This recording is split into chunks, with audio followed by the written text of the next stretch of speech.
Hiver 1944 en Allemagne. Beaucoup de gens près du Rhin pensaient que la guerre touchait à sa fin.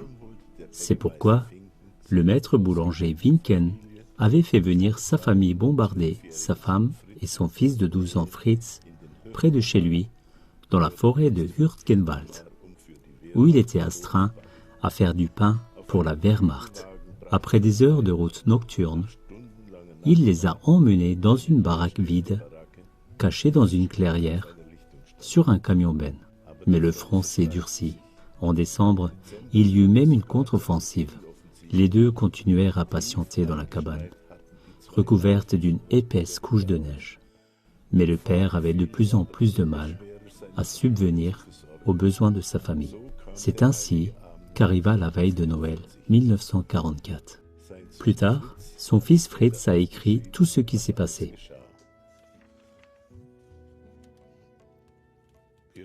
Nous avons entendu toute la journée le vrombissement sourd des avions de combat alliés. Il faisait un froid de canard. Maman préparait une soupe de poulet sur le poêle à la lueur d'une bougie. Père était parti pour s'organiser. Tout à coup, on a frappé à la porte. Surpris, j'ai sursauté et j'ai vu ma mère souffler les bougies à la hâte. On a frappé à nouveau. Nous avons pris notre courage à deux mains et avons ouvert. Dehors, il y avait deux hommes avec des casques d'acier. L'un d'eux parlait dans une langue étrangère et désignait un troisième homme couché dans la neige. Nous avons compris. Ces hommes étaient des soldats américains. Ma mère est restée immobile à côté de moi. Ils étaient armés et auraient pu forcer l'entrée. Mais ils restaient là, à interroger du regard. Celui qui était assis dans la neige semblait plus mort que vivant. « Entrez » a dit maman avec un geste d'invitation. L'un d'eux parvint à se faire comprendre de ma mère en français. Maman s'occupa du blessé. Assis près du poêle, le froid les quitta. L'esprit de vie reprenait le dessus. Les trois étaient égarés. Ils avaient perdu leur unité et erraient depuis des jours dans la forêt.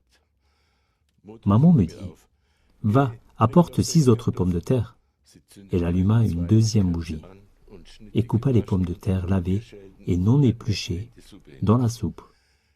Les épluchées auraient été du gaspillage à l'époque. Le blessé avait beaucoup saigné et restait apathique et silencieux. La soupe de maman dégageait un parfum accueillant. J'étais en train de mettre la table quand on a de nouveau frappé à la porte. Je m'attendais à voir d'autres Américains égarés et j'ai ouvert sans hésiter. C'étaient des soldats, 4 hommes, tous armés jusqu'aux dents. L'uniforme m'était familier. C'étaient nos soldats de la Wehrmacht. J'étais paralysé par la peur. Est-ce que c'était notre fin? Maman est sortie. Sa voix calme me rassura un peu. « Vous apportez un froid glacial. Voulez-vous manger avec nous ?» demanda-t-elle. Elle avait trouvé le ton juste. Les soldats saluèrent amicalement et étaient visiblement heureux d'avoir trouvé des compatriotes dans le pays frontalier des Ardennes, entre les fronts, la veille de Noël. « Pouvons-nous nous réchauffer un peu ?» a demandé le chef de rang, un sous-officier.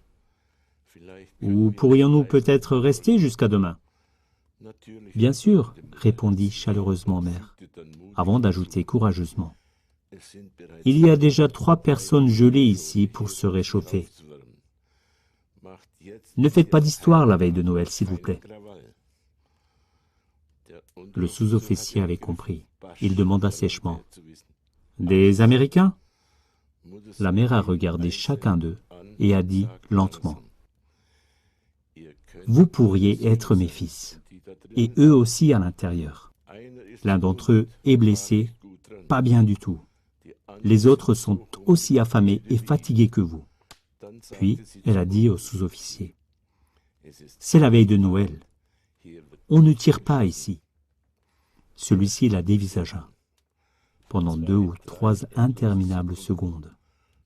Mais maman dit résolument, posez les armes sur le bois et entrez. Faites ce qu'elle dit, grogna le sous-officier.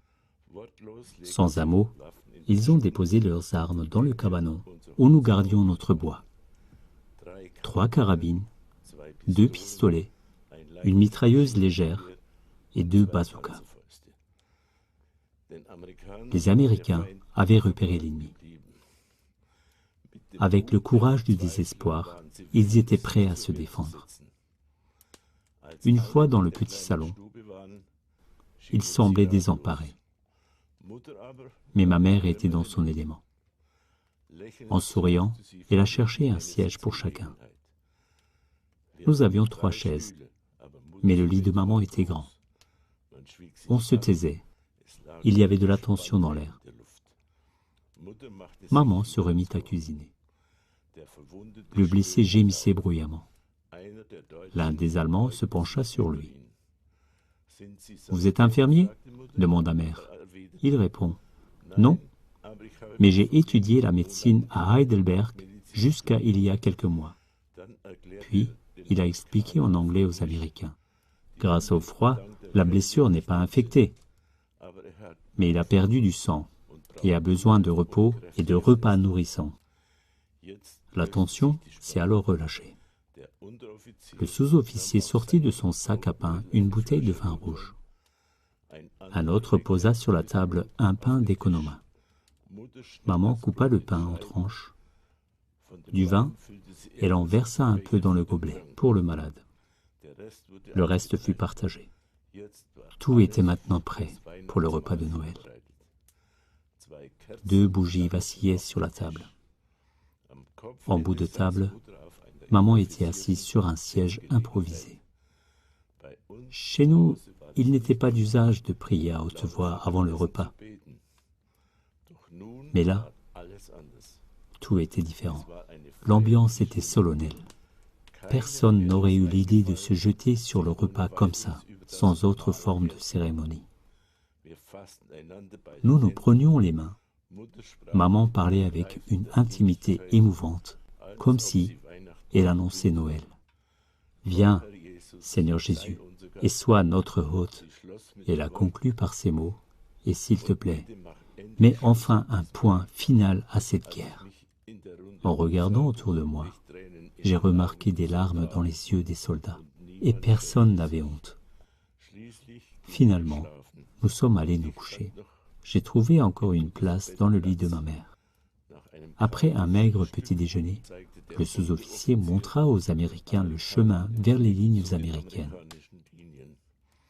Une boussole allemande changea de propriétaire.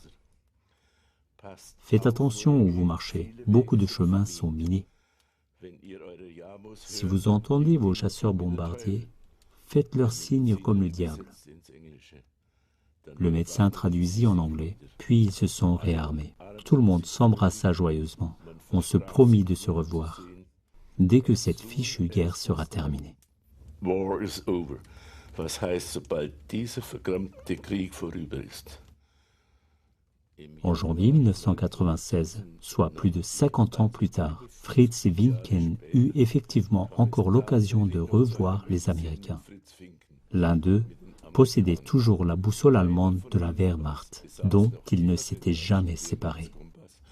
Von dem sich nie getrennt hatte.